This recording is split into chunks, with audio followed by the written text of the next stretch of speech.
I was 17 when she came. I'd been living with my abusive mother for 17 long, painful years. It was around midnight, and my mother was already asleep, so when the three soft raps at the front door came, it was me who answered.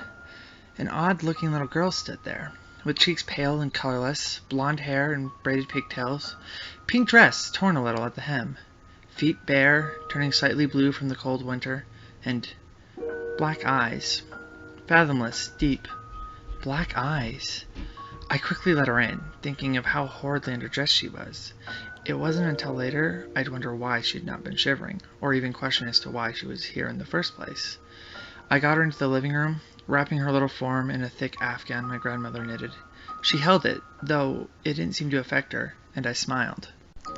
"What's your name, sweetie?" A long silence passed, in which she stared at me. I was beginning to be discomforted by her black gaze, when she parted her lips, spoke in a soft voice.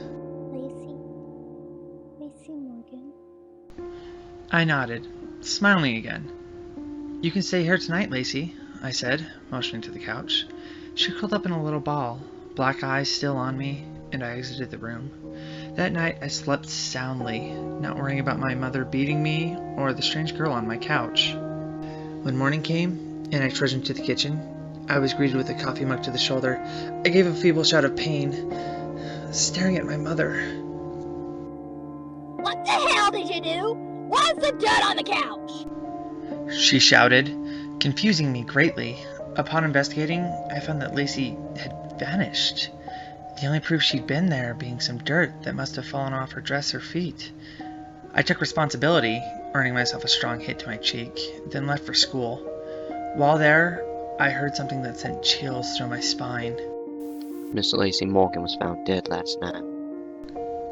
I passed the day, waiting for any more news on the subject, but found none. Upon arriving home, the news was broadcasting a live report on her, though. Lacey Morgan, 6 years of age, was reported dead at 7 last night. Her body was located in the backyard, buried there in her pink dress. So far, there are no signs of her mother, Marissa Morgan, who is suspected to be the killer. Marissa has reportedly abused Lacey multiple times and may be responsible for her death. Suddenly, a picture of Lacey appeared on the screen. She appeared very close to how she had when I met her. Blonde hair and braids, pink dress, pale face. Only her cheeks had color, and her eyes were baby blue. To most, this would seem unimportant, but to me it was. She died before arriving at my house. If what the newscaster said was true, died hours before. I tried to play it off, go about my business. I went to bed early so as to not have to see my mother. It was around midnight when I awoke to cool fingers stroking the bruise on my cheek. I sighed, leaning into the small hand. Never again. Lacey whispered before her hand vanished. Not 10 minutes later, I heard my mother screaming. I rushed into her bedroom, nearly fainting at what I saw. My mom was thrashing wildly on her bed, a small creature having buried its face into her chest. I could hear the sound of flesh tearing and my mother screaming increased in volume. I went up. Later on, I'd tell myself I hadn't, but I had.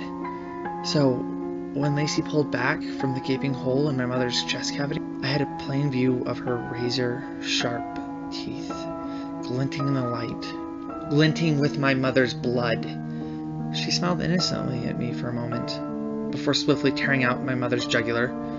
That time, I did faint. When I came to, I was in my bed. I walked to my mom's room, morbid curiosity getting the best of me. Upon opening the door, I found the room empty, the bed made neatly, as if my mom had left for work early. The only oddities were the dirty child's footprints and the open window, showing that Lacey had, in fact, visited.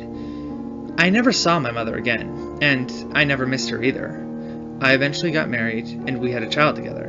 I named her Lacey. Recently, I noticed the neighbor's daughter has all sorts of bruises on her arms. I've started watching their home, and the other day, I saw something odd. A little girl running barefoot through their backyard, up to their back door. It was around midnight, so I couldn't be for sure, but I thought she met my eyes with her black ones, and I could swear she mouthed 2 words at me. Never again.